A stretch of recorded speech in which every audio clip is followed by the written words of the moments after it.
Hello and welcome back, my dear students, my dear friends, my dear viewers and my dear audience. तो आज वापस active passive part 2। तो जैसे first part आपने देखा, first part काफ़ी इंटरेस्टिंग था। फर्स्ट पार्ट में हम लोगों ने एक्टिव पैसिव के बारे में बहुत सारी चीज़ें जान ली है। जिन्होंने फर्स्ट पार्ट नहीं देखा है वो मोर वाले बटन में जाइए, नीचे डिस्क्रिप्शन में लिंक है, लिंक पे क्लिक कीजिए और फर्स्ट पार्ट देखिए।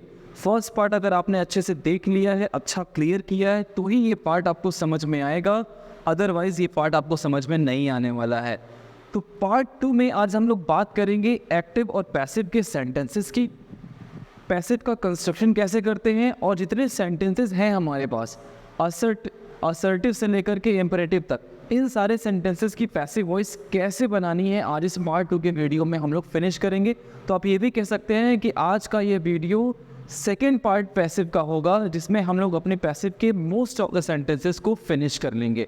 ओके, तो लास्ट क्लास में मैं आपको एक बार फिर से याद दिला दूं कि पैसिव वॉइस में हम लोगों ने पढ़ा, पैसिव वॉइस को पहचानने के तरीके पढ़े, इंग्लिश में कोई सेंटेंस कैसे है पैसिव वॉइस में ये भी पढ़ा, और हिंदी का कोई सेंटेंस पैसिव में है, पैसिव में कैसे है ये भी पढ़ा।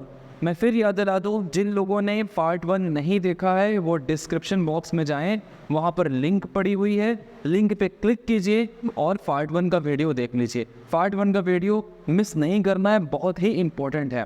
ठीक है, तो आइए आज बात करते हैं कि एक एक्टिव सेंटेंस को पैसिव में आखिर चेंज कैसे किया जाएगा। ठीक है, एक्टिव का सेंटेंस अगर इंग्लिश में है तो उसको पैसिव में हम कैसे चेंज करेंगे, एक छोटे से फॉर्मूले के साथ इसकी शुरुआत करते हैं और पैसिव आपकी लगभग फिनिश हो जाएगी। तो आइए देखते हैं वो फॉर्मूला आखिर है क्या जिसमें हम एक्टिव को पैसिव में चेंज करेंगे। तो आपको क्या करना है, आपको मैं यहाँ पर लिख दे रहा हूँ एक्टिव इनटू पैसिव। इसके लिए बहुत ही प्यारा सा फॉर्मूला आपको यूज़ करना है। सबसे पहले आपको लिखना है सेंटेंस का ऑब्जेक्ट। ध्यान रखेंगे, जो भी क्वेश्चन में गिवन है, जो भी एक्टिव है, उस एक्टिव का ऑब्जेक्ट लिखेंगे। इस ऑब्जेक्ट को आप एज अ सब्जेक्ट बना दीजिए। इसके बाद आपको लिखना है सेंटेंस की हेल्पिंग वर्ब। अब यहाँ पर बहुत ज़्यादा ध्यान दीजिएगा, हेल्पिंग वर्ब। सेंटेंस को देख करके टेंस बता देना, सेंटेंस को देख करके उसकी हेल्पिंग वर्ब बता देना, टेंस को आइडेंटिफाई करना। ये भी ग्रामर की क्लास में हुआ है। टेंस पूरी की पूरी क्लासेस मैंने एक ही वीडियो में, एक ही क्लास से पूरा टेंस फिनिश कर दिया है, उसका भी लिंक नीचे डिस्क्रिप्शन में है, वो भी आप देख लीजिएगा तो आपको टेंस क्लियर हो जाएगा, है ना। तो हेल्पिंग वर्ब लिखेंगे, और हेल्पिंग वर्ब किसकी लिखेंगे, अब यहाँ पे मेरी बात समझिएगा। हेल्पिंग वर्ब लिखनी है आपको कॉन्टिन्यूअस टेंस की ऑफ द गिवन टेंस।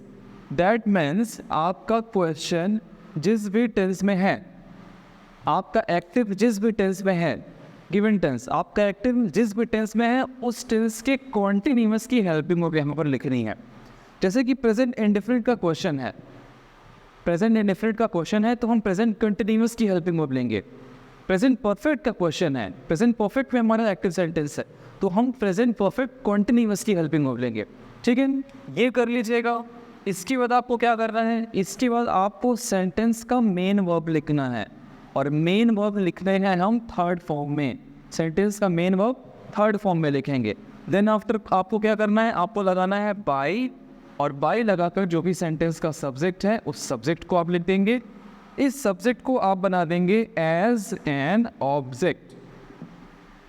सब ऑब्जेक्ट को सब्जेक्ट बनाना है और सब्जेक्ट को ऑब्जेक्ट बनाना है, और बाई के साथ ये लिख देंगे। एक बात और मेरे ध्यान से सुन लीजिए, बाई के साथ ये जो सब्जेक्ट हम लगाते हैं इसको हम शॉर्ट में बोलते हैं एजेंट। बाई के साथ जो भी आप सब्जेक्ट लगाएंगे इसको शॉर्ट में एजेंट कहा जाता है। तो किसी सेंटेंस में, कुछ सेंटेंसेस ऐसे भी होते हैं जिसमें एजेंट की ज़रूरत नहीं होती है, बहुत सारे सेंटेंस ऐसे होते हैं जिसमें एजेंट लगाया जाता है। तो this is a simple formula. With this formula, you can change your active voice into passive voice. Okay, let us have a quick revision over this formula. Object, you are to write first object, then after helping verb of the continuous tense of the given tense. Is that okay? Then after main verb third form and agent. Agent is what? By plus subject as an object. तो इसको बोलेंगे agent. तो ये आपका formula है। अब इस basis पर हम सेंटेंस बनाएंगे, ठीक है। तो और ये एक एग्जाम्पल हम लिखते हैं यहाँ पर। मैंने लिखा है यहाँ पर आई have played football, I have played football today. Fine, I have played football today. अब ये किस टेंस में है? ये है प्रेजेंट परफेक्ट, हैव लगा है और वर्ब की थर्ड फॉर्म है। तो प्रेजेंट परफेक्ट है तो हमें प्रेजेंट परफेक्ट कंटिन्यूअस की हेल्पिंग वर्ब यहाँ पर लेनी होगी। लेकिन उससे पहले हमें सेंटेंस का ऑब्जेक्ट लिखना है। तो इस सेंटेंस में ऑब्जेक्ट क्या है? आप थोड़ा सोचिए, इस सेंटेंस का ऑब्जेक्ट क्यों है? क्योंकि सबसे पहले हमें सेंटेंस का ऑब्जेक्ट लिखना है, इसलिए हमें इस सेंटेंस से ऑब्जेक्ट खोजना होगा। ठीक है, पता चला इस सेंटेंस का ऑब्जेक्ट क्या है? कन्फ्यूज़न हो रही है? कन्फ्यूज़न नहीं होनी चाहिए। इस सेंटेंस का ऑब्जेक्ट है फुटबॉल। ओके, अब ये फुटबॉल ऑब्जेक्ट क्यों है, इस बात पर डिस्कशन होगा। देखिए, मैंने अभी तक जितनी भी क्लासेस रही हैं आपकी, वो चाहे टेंस की क्लास रही हो, एक्टिव पैसिव पार्ट 1 की क्लास रही हो, नरेशन की भी क्लास बहुत पहले हुई है, एक बार उसका फिर से मैं वीडियो बना दूंगा।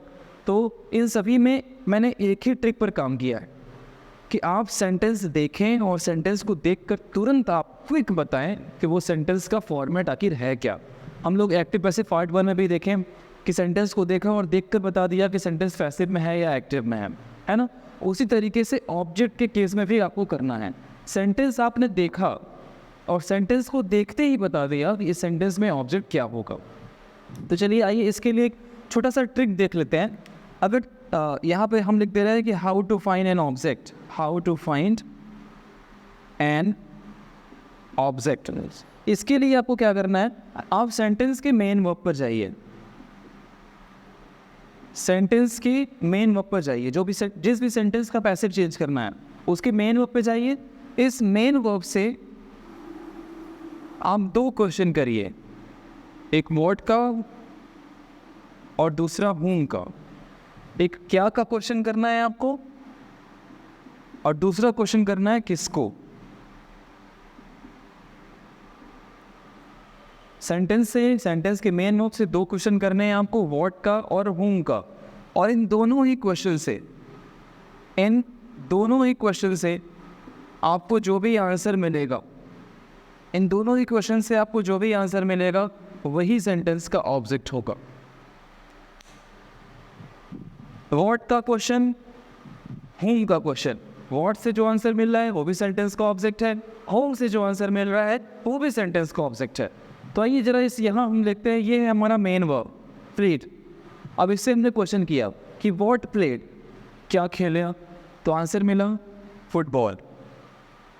होम प्लेड, हो नहीं, ध्यान रखना है, यहाँ वो की गलती नहीं करनी है। इट इज़ होम, किसको, तो किसको खेला, फुटबॉल को खेला। तो दोनों ही क्वेश्चन से सेम आंसर मिल रहा है, सेम ऑब्जेक्ट मिल रहा है, फुटबॉल। तो दैट मीन्स इस तरीके से इस सेंटेंस का जो ऑब्जेक्ट है वो फुटबॉल है। तो this is a short and quick method, this is a short and quick method by which you can find your object easily and quickly। देखा, टाइम लगा, तुरंत वर्ब पे गए, वर्ब से क्वेश्चन किया व्हाट प्ले, आंसर मिला football, home played, answer मिला football. तो ऐसे इस तरीके से आप अपने सेंटेंस का ऑब्जेक्ट पता लगा सकते हैं। तो चलिए, तो ऑब्जेक्ट भी पता लग गया, अब आइए सेंटेंस की पैसिव बनाते हैं। तो आइए, प्लेड फुटबॉल टुडे, सबसे पहले क्या लिखना है आपको, फुटबॉल। तो सबसे पहले लिखा football.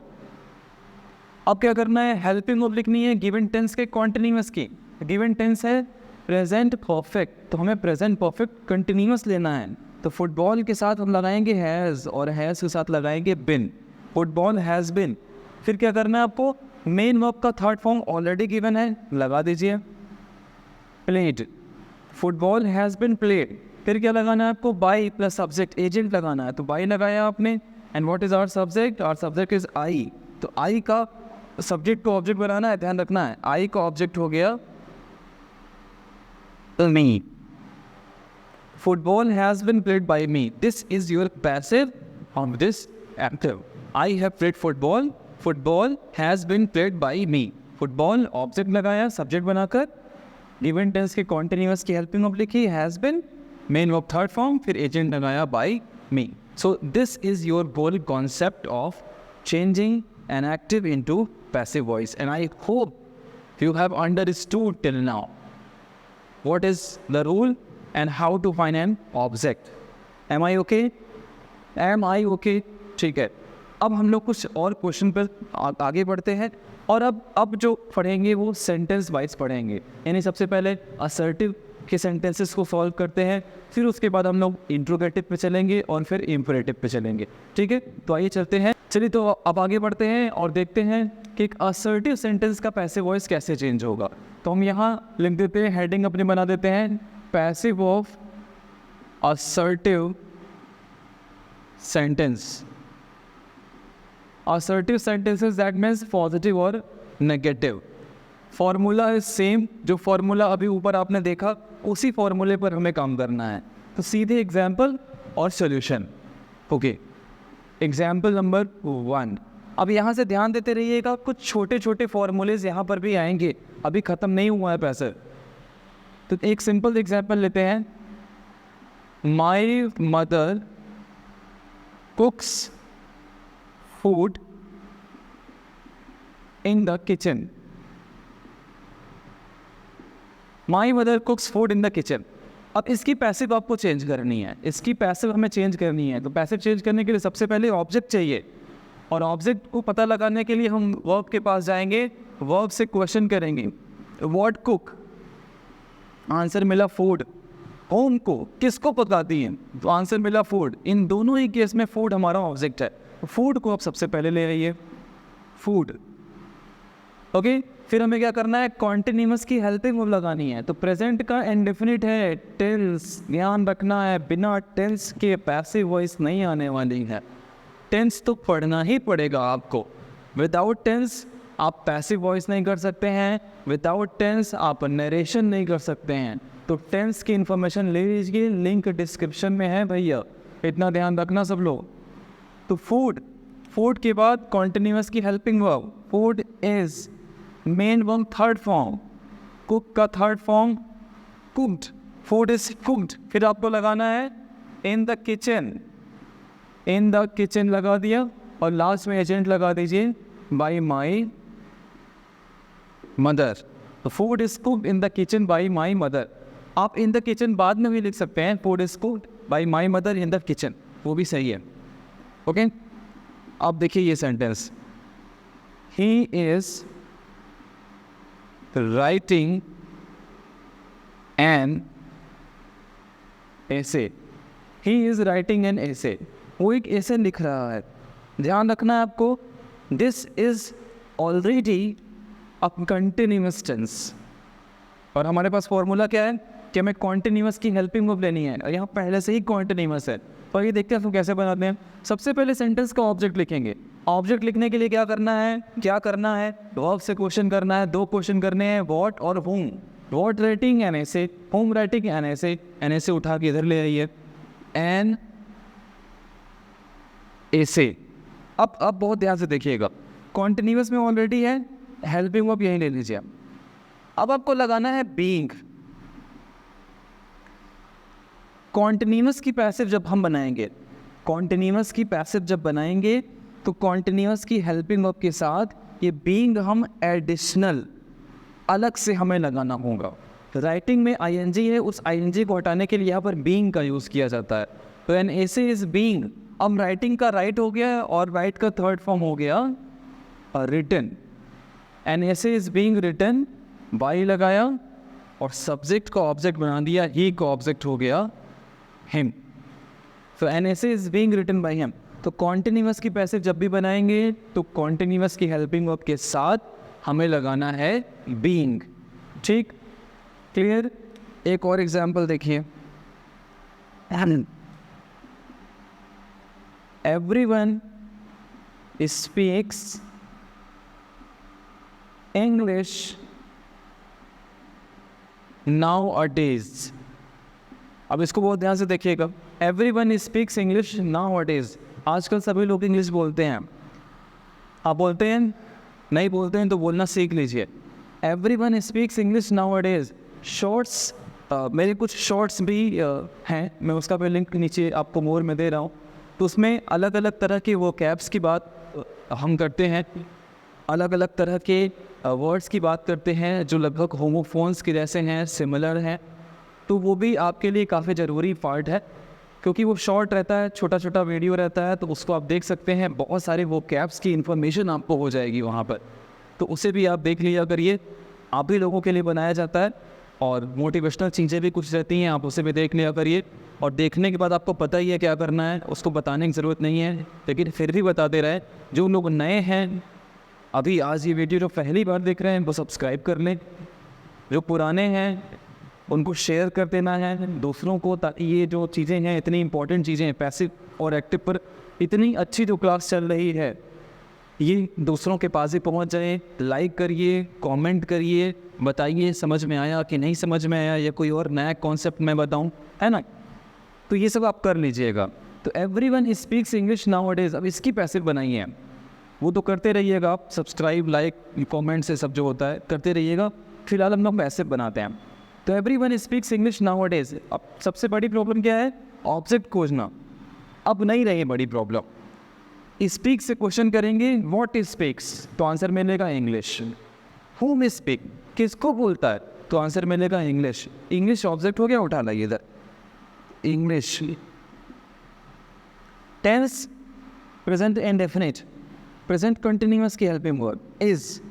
Speak third form, spoken, English is spoken. फिर लगाया हमने नाउ और डेज, फिर लगाया बाई, और बाई के साथ सब्जेक्ट एवरीवन। ये ऐसे ही बनता है।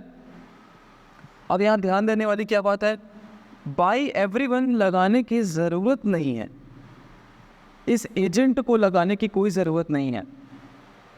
क्यों नहीं ज़रूरत है, कि भाई इंग्लिश कौन बोलता है, तो लोग ही बोलेंगे, पीपल ही बोलेंगे, तो इसलिए एवरीवन की कोई ज़रूरत नहीं है। ऐसी चीज़, ऐसा कोई एक्शन जो कोई पर्टिकुलर पर्सन ही कर सकता है, उसके लिए हमें एजेंट लगाने की ज़रूरत नहीं है।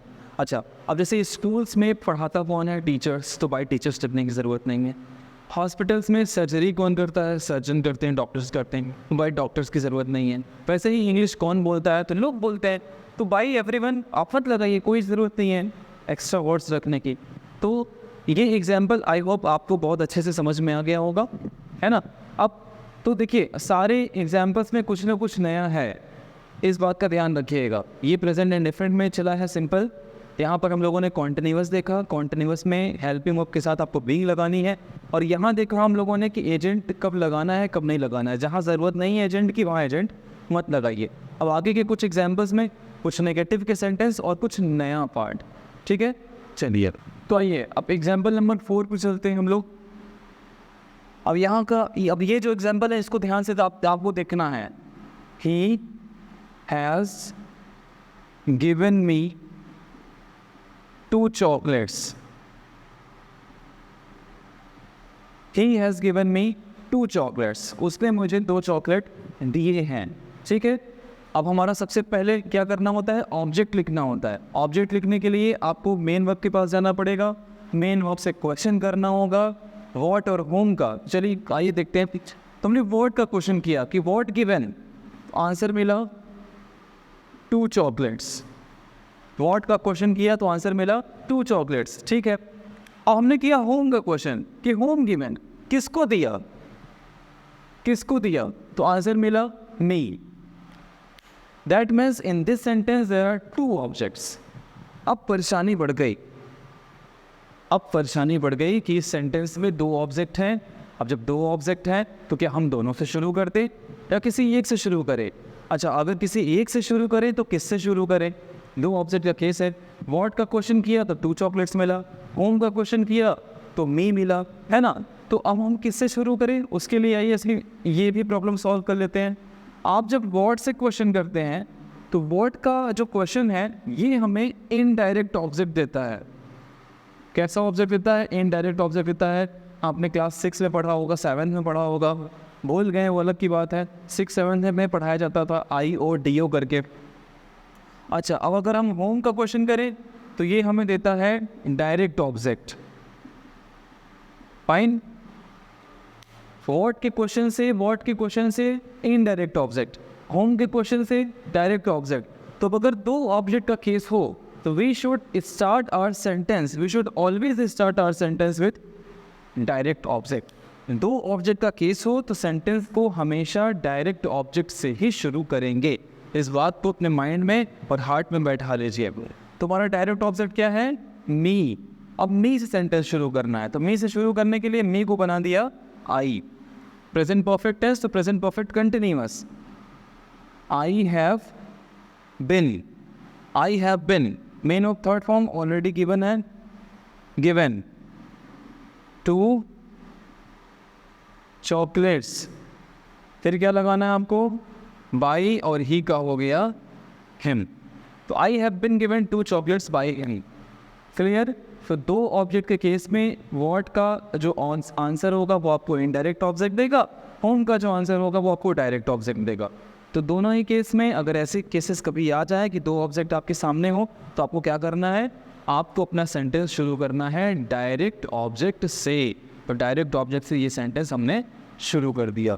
क्लियर है? दो ऑब्जेक्ट के केस में डायरेक्ट ऑब्जेक्ट से सेंटेंस शुरू करेंगे। अब चलिए नेक्स्ट एग्जाम्पल पर चलते हैं हम लोग। तो आइए अब अपने आज के आखिरी एग्जाम्पल पर चलते हैं। ये एग्जाम्पल आपका नेगेटिव का सेंटेंस है।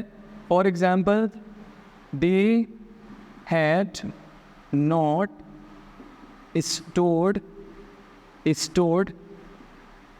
एनफ फूड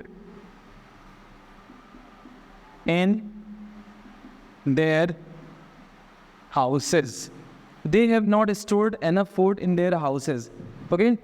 तो नेगेटिव सेंटेंस है, पास्ट का परफेक्ट है, हैड और वर्ब की थर्ड फॉर्म पास्ट परफेक्ट। अब सबसे पहले पता करना है हमको सेंटेंस का ऑब्जेक्ट। स्टोर्ड से क्वेश्चन किया कि व्हाट हैड नॉट स्टोर्ड, तो आंसर मिलेगा enough food. Enough food object हो गया, इसको उठाना ही है पहले। एनफ फूड पास्ट परफेक्ट, तो पास्ट परफेक्ट कंटिन्यूअस की हेल्पिंग वर्ब। हैड लगाया, नॉट लगाया, बिन लगाया। हैड बिन के बीच में पहले नॉट लगाएंगे फिर बिन लगाएंगे। तो enough food had not been, main verb third form already given है, stored. Enough food had not been stored in their houses by them, या by them in their houses. वैसे भी आप इसको कर सकते हैं। तो हैड नॉट बिन, इसका ख्याल रखना है आपको कि हैड बिन या हैज़ बिन, हैव बिन जो भी आता हो, तो अगर नॉट आया है तो पहले हम नॉट लगाएंगे फिर सेकेंड हेल्पिंग वर्ब लिखेंगे यहाँ पर। ओके? तो आज की क्लास में हम लोगों ने असर्टिव सेंटेंस पर पैसिव बनाई। नेक्स्ट क्लास में हम इंट्रोगेटिव करेंगे और उसके नेक्स्ट क्लास में हम करेंगे इम्परेटिव। दैट मीन्स ये टोटल 3 से 4 क्लासेस जाएंगी जहाँ पर आपकी ये पैसिव ख़त्म होगी। एक क्लास में भी हो सकती थी लेकिन बहुत जल्दी ख़त्म करना पड़ता और आप बोर हो जाते, तो वैसा कोई कॉन्सेप्ट नहीं है। नेक्स्ट क्लास में हम लोग असर्टिव के बाद नेगेटिव से इंट्रोगेटिव सेंटेंस करेंगे। ठीक है? तो आज की क्लास में जहाँ भी आपको प्रॉब्लम हो आप फ्री हैं, कमेंट करके अपना क्वेश्चन पूछ सकते हैं। पार्ट 1 का लिंक डिस्क्रिप्शन में गिवन है, टेंस का भी लिंक डिस्क्रिप्शन में आपको वहाँ पर मिल जाएगा, जाकर देख लीजिएगा मोर वाले बटन में। और उसके अलावा जो मेरे कुछ जो शॉर्ट्स हैं मोटिवेशनल शॉर्ट्स और वो कैप्स के रिलेटेड शॉर्ट्स, वो भी आप वहाँ देख सकते हैं। और ये सब आप देख लेंगे अगर आप चैनल को सब्सक्राइब कर देंगे तो बड़े आराम से आपको मेरे चैनल पे सारे कुछ एक लिस्ट में प्लेलिस्ट में मिल जाएगी। तो आज का क्लास कैसा लगा कमेंट करके ज़रूर बताइएगा। अच्छा लगा तो लाइक करिएगा, अपने दोस्तों को शेयर कर दीजिएगा। आपसे मिलता हूँ अगली क्लास में पार्ट 3 में। तब तक के लिए जय हिंद, जय भारत।